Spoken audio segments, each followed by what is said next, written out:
Tēnā koutou katoa.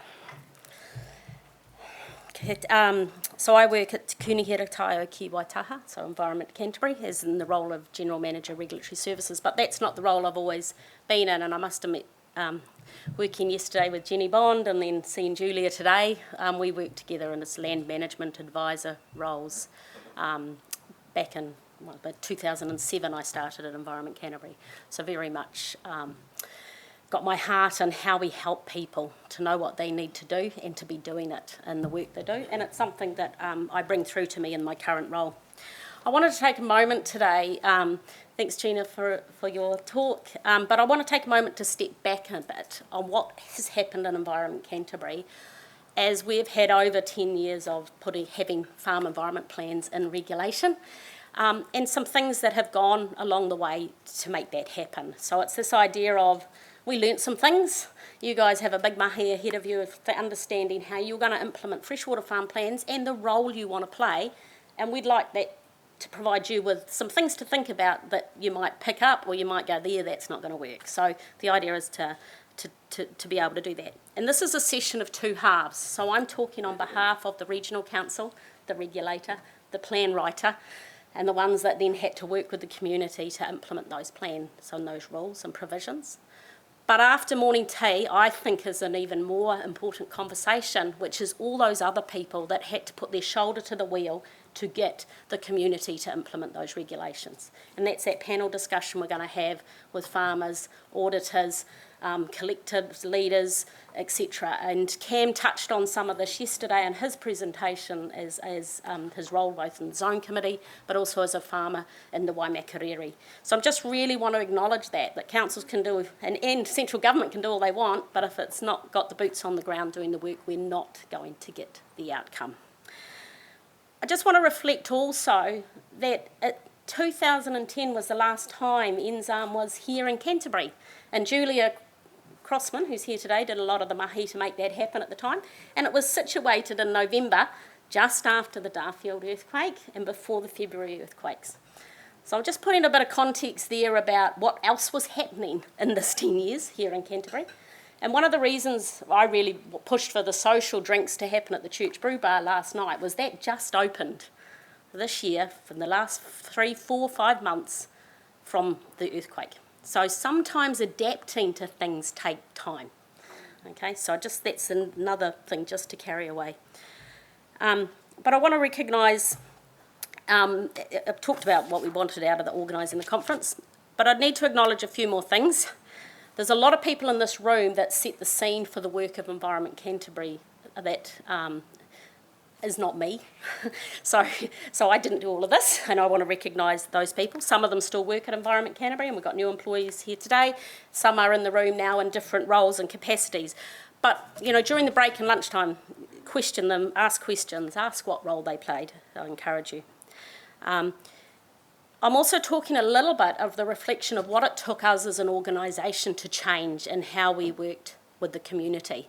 And that wasn't a quick thing that just happened because we implemented this regulation. That reflected a whole bunch of other things happening at the same time, which I'll touch on. And a lot of it started with the implementation of the Canterbury Water Management Strategy. How do we get a better way of managing water outcomes than by plan rules and resource consents? That was part of that conversation, and high court decisions and expensive lawyer bills. So there's a really big context here, but I'm kind of going to talk to the two extremes of the journey of what we kind of used to do in a real blunt way and how we did it. But I want to recognise that was a nuanced journey of continually looking at how we could do things differently. And this is a talk about what we've learnt to date, and I'm not diving into the difference between an FEP and a freshwater farm plan, etc. But I just wanted those take-home takes about implementing regulation. Okay.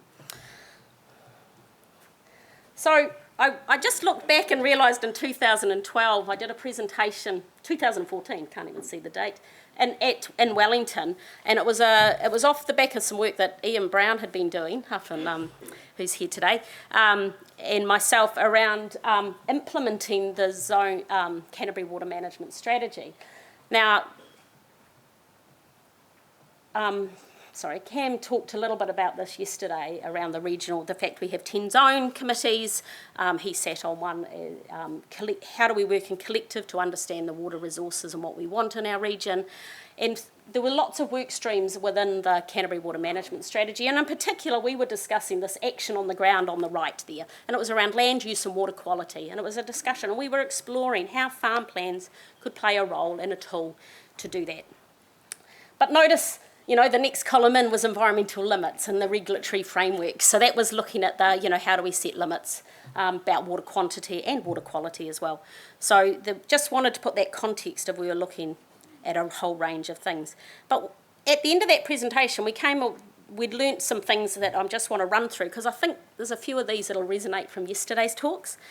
We recognised you needed a game plan to get to your vision of what you wanted. You needed to track progress and continually evaluate the progress you were making.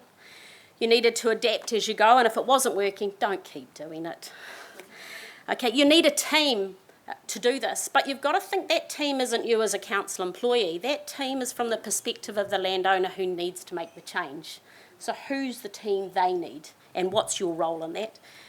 It's all about behaviour change, not just sharing information. And you need to be able to connect those actions today to those outcomes. And those are some of the things Jean has touched on around the intent of the Freshwater Farm Plan framework. Prior to 2014, we had a lot of things happening. The Canterbury Water Management Implementation Zone Committees happened to have this little thing called an Environment Canterbury Act and commissioners. We had a partnership agreement in development with Tuia, and Mana Nui mentioned that yesterday morning. We were implementing donkey deep and implementing water metering regulations across 6,000 water takes in Canterbury, just a little job. So there was a lot happening that was already making us go, we can't just do what we've always done. Land and Water Regional Plan was proposed in 2012, which had the framework of having farm environment plans as a tool within a consent to farm regime. But it also had requirements around farm planning that was in a permitted activity regime as well. So, but in that, it was quite simply set out in Schedule 7 of the Land and Water Plan. You described your farm and your environment, what was in there. You identified specific objectives that were relevant in the plan for management areas. Those management areas are, this is where it's quite different to a freshwater farm plan, how you're going to manage nutrients, how you're going to manage your irrigation, the cultivation and soil structure, animal effluent and solid animal waste, water bodies, be those riparians, drains, rivers, wetlands, whatever they are, how you're going to manage your point sources, farm pits, silage pits, etc., and your water use outside of irrigation, wash down water, stock water. So that was the intent. From there, what are the actions you're going to take to make sure you're achieving those objectives? And that was the purpose of the farm plan. You set it out and you could work your plan. The minimum standard with expectation was get everybody to good management practice, because we know there's a lot of variability. Now, straight away there, that's a big piece of mahi to go, can everyone agree what good management practice is for each farm type and each system and each bit of terrain? So, and that was a big piece of work that had to happen with the sector. Some of those are in the room today that would have been part of that mahi. So we were working with the rural sector and the agricultural sector groups around understanding what did they see as good management practice in Canterbury to inform that. When you got your consent, you had to apply with your FEP completed, and then it was audited. Needed to be audited. It was a consent condition, so we needed some auditors, and we've got one that'll be touched on in the panel discussion, I'm sure, later. And the auditor, so Environment Canterbury had to put something in place there, common auditor practice and standards, as well as a team of auditors. And as auditors assigned a grade between A and D, the lower the grade, the more audit visits you get. And the audit was based on how confident are they those actions are getting to the outcomes that were identified. So it was just that very much a squiz over the environment plan space. We also, prior to the Land and Water Plan landing, so it was proposed in 2012, there was work underway with irrigation schemes in particular around how they could collectively be managing over their command areas and encouraging practice on farms, especially around making their water go further as a big driver, and then subsequently water quality. So the role of scheme management to their suppliers is really important in Canterbury and a critical cog in the wheel. And to me, that's a lot like a collective. It's a lot like a catchment group. So the challenge we had in front of us is that in 2017 we had a whole lot of rules coming into place that had never been in place before. Farming land use consents. No one had needed a consent to farm. They needed a consent to take water and irrigate. They needed a consent to discharge effluent. They didn't need a consent to farm. That's hard. That's a hard conversation to engage with your community. And it felt unfair from our community. So I want to just touch on there that sometimes we think farm plans, it's all about just getting knowledge and info out there. It's actually about a social process. It's messy. It's complicated. You have to lean into difficult conversations. And for our staff at Environment Canterbury, who often was, we'll just pass the technical info on, it was hard to, different skill sets were needed to be developed in order to be equipped to lean into some of these challenging conversations. So we've got over 8,000 farms in Canterbury, and they kind of needed to know who needs to know what they need to do. And in 2017, we had the first of the regional rules coming into place. So nobody likes to be told what to do. And our job now was to start the work to get that knowledge out there and, more importantly, the action taken. You can't do everything everywhere all at once, so we had to prioritise. So we picked the highest risk places first. 1,000 farms over 50 hectares irrigation over 50 hectares as a place as a starting point. So communicating info, this is actually a little bit of a sketch from 2011 on how we used to communicate plan rules. It reflects the time, at the time we had this National Resource Regional Plan, and by the way, your dairy effluent disposal is no longer permitted, you're going to need a consent, so here's what you need to do about it. So, I mean, this was often undertaken and, once a plan's written and it's become operative, we need to tell people. This is a way of telling people. The question is it a way of getting the change people needed? So that's the journey I think we've done. So I just pulled this as one example. As I said, there's lots of things that's led into this change. So often people got a letter, and when I was working and implementing the water metering and I wrote to lots of consent holders saying, hey, by the way, you need to put on a water meter, I found out there's a bunch of barriers to actually finding out whether you'll get any action, and I've listed those to the right. Did it go to the right person? Is our data in the council correct? Did it go to the right address? Did it even get opened? It's got Environment Canterbury logo on the front.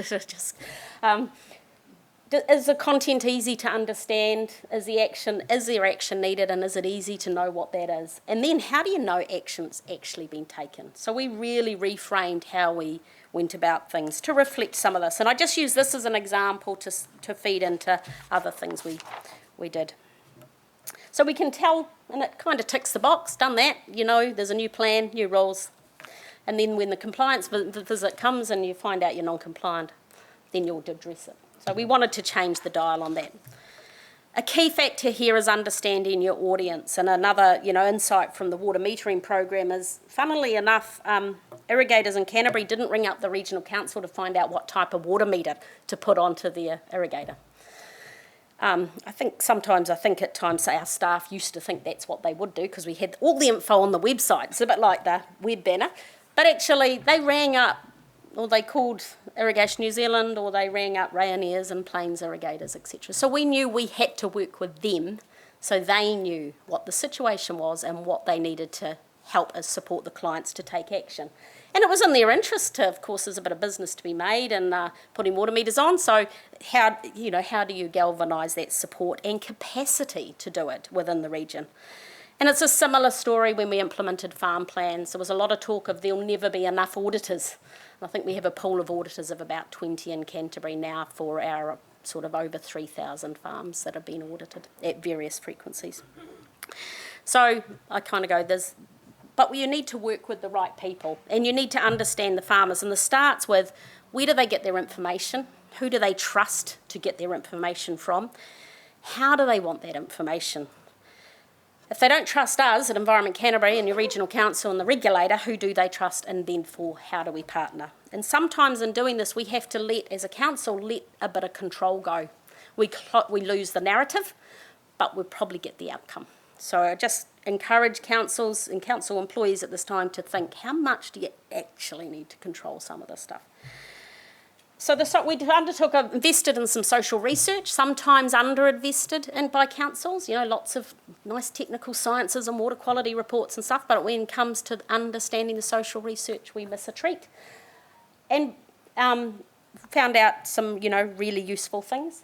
And then we tested it. But at the same time, I'll mention the industry-agreed good management practice guidebook that was developed. We were learning with the industry through that process and understanding perspectives and challenges as well. So we gained a lot of intel, and we had to pull it together. The research learnings are no surprises. Many of them you heard yesterday. What we did realise is that if we just went out with our land water new rules saying, farmers, you need to fix the environment and the mess you've created, we weren't going to get anywhere. We'd just get a lot of backs up and we wouldn't get any change on the ground. And actually it wasn't something that had happened intentionally, but we needed to figure out how do we motivate and understand those attitudes and motivations of farmers to make a difference. So I always go back to my catchphrase of making it easy to know what to do. And easy is a bit tricky here because none of this was easy. It was hard on many levels. It was hard for our staff and hard for those farmers caught in this place where, their worlds had very much shifted. And to be the first in New Zealand to be in this place. Knowing you need to do something is one thing, but actually taking the steps to do it is another. So these bullet points just reiterate some of those factors again. I just want to highlight one of the things we realised is some of the stuff's brand new. We'd never acquired outcomes to Mahinga Kai before.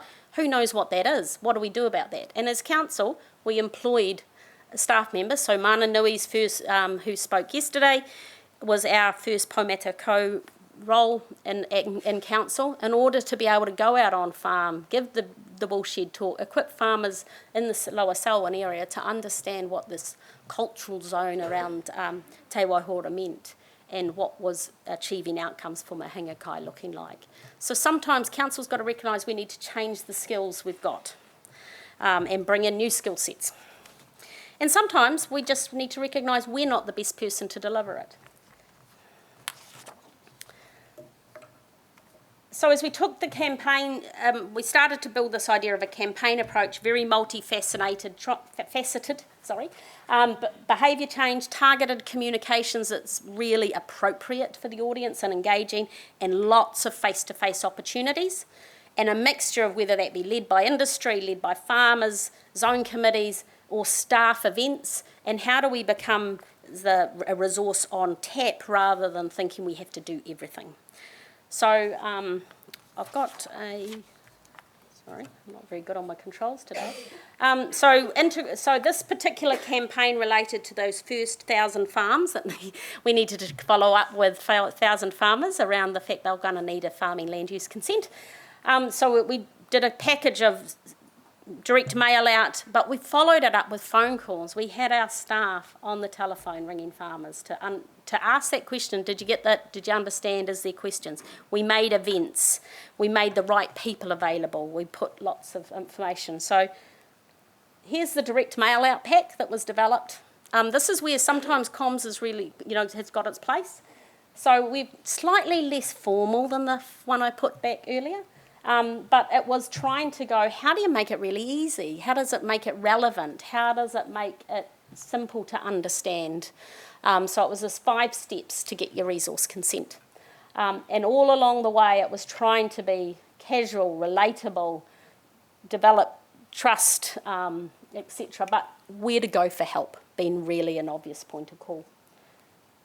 And then that went broader in the campaign approach, online and on the road. So I was actually driving up from Timaru one day behind one of the trucks that had this on the back, and I had to smile because At least it wasn't someone's face. But it was about how do we do things differently. We'd never done this before, putting branding on the back of a truck to say, do you know where do you go to get your help to progress? So when we think at the end of this campaign, there was an extensive period. At the end of, after a year, we had 92% of those 1,000 farmers, 920 of them, 900, who had taken the action required to get their consent, and the others were on their journey to that. So they might not have got their consent granted, but it could have been lodged, etc. And we had a big increase in our traffic. So obviously we shifted our engagement dial and how we connected.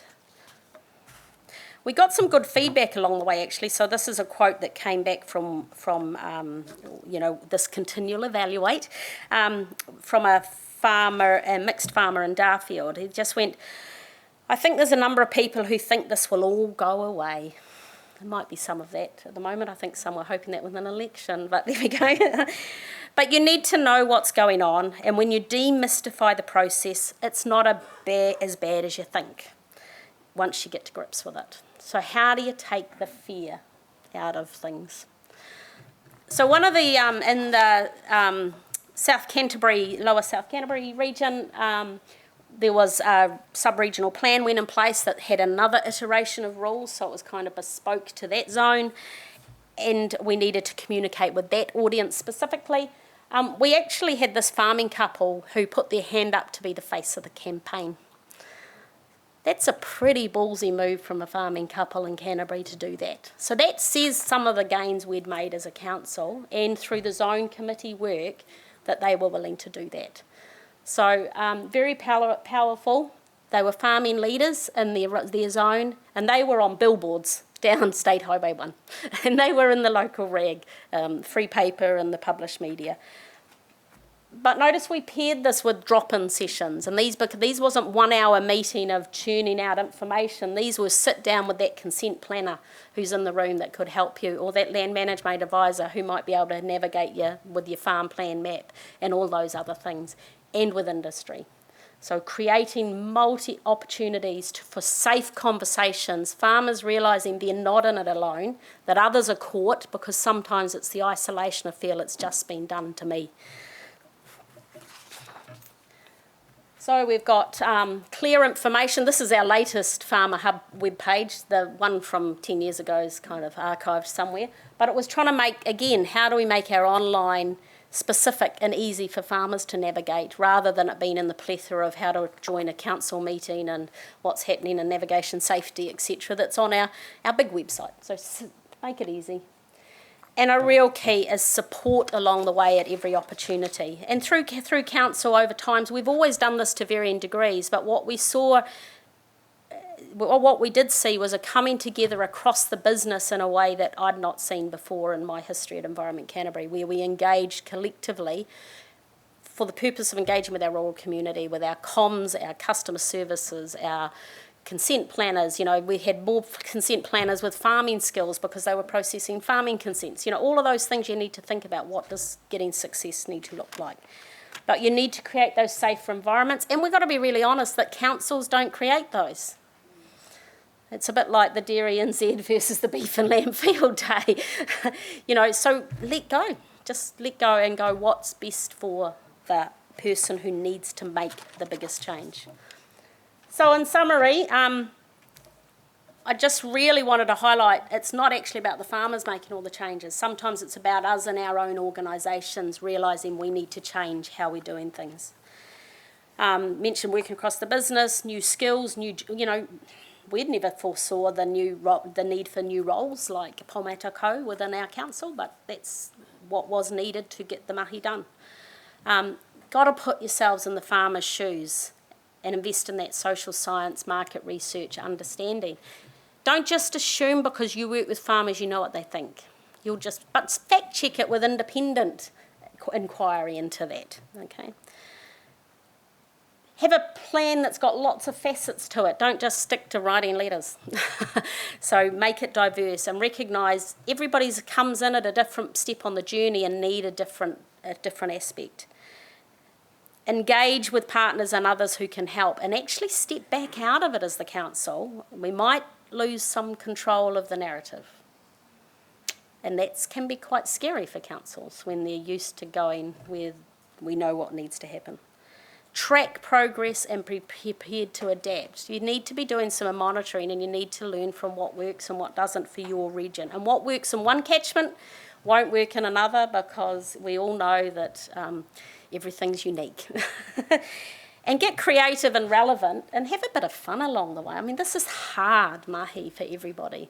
And, you know, the woolshed and the drop-in and the scone, and it is all very powerful in that face-to-face time. So, yep. Yeah.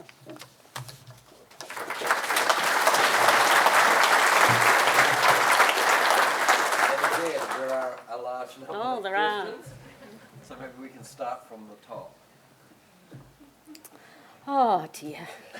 Just the simple questions, isn't it?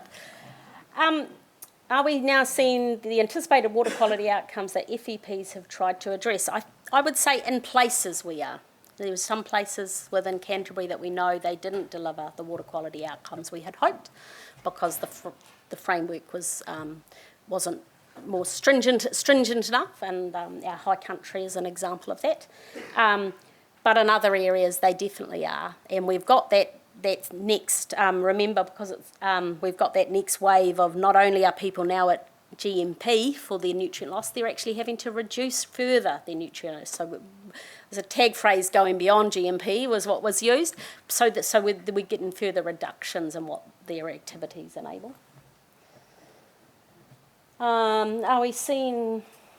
Oh, no, that's the same one, done that one? Yeah, right, top one. They keep polling at the moment. How will ECAN farm... Oh, I knew this question was going to come up. This is going to be an interesting one. And I think, for me, this is one of the challenges we have. So we've had the first council that put this into regulation. Yes, other councils were looking at farm plans as a tool in regulation, but, you know, to the scale, it was... I think we've got an audience, a farming community of two halves in Canterbury. We've got half of our farms, and I tried to get the numbers. Oh, here they are. So we think... Stats NZ, 4,272 farms in Canterbury are going to need a freshwater farm plan. We currently have about individual consent holders with farming land use consents with FEPs. That's about 1,200 consents. Plus we have probably 1,200 farms that are under the auspice of irrigation schemes that have a farm environment plan in place. So about half have farm environment plans in place. They're on the journey, they've engaged, probably slightly frustrated at the thought of having to do it again, because that's what happens with early adoption, isn't it? You kind of get caught in the cycle.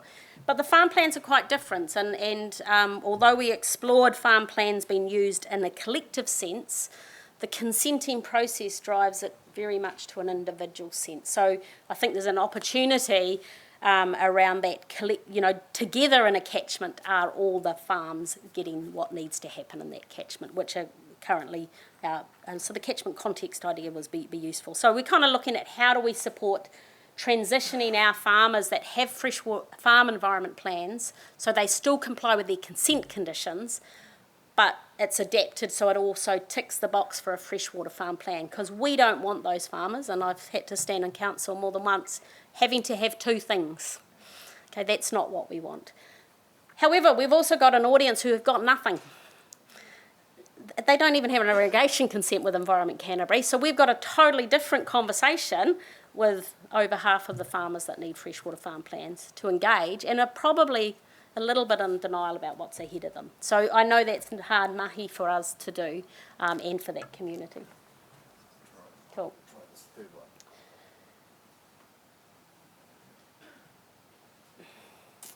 That's an interesting one, because so the biggest motivator for farmers getting the FEPs, one of the things we realised is that, and we realised this with the water metering work we'd done too, was you've got to change the narrative from doing action just to comply with something to actually recognising what's the benefit for you.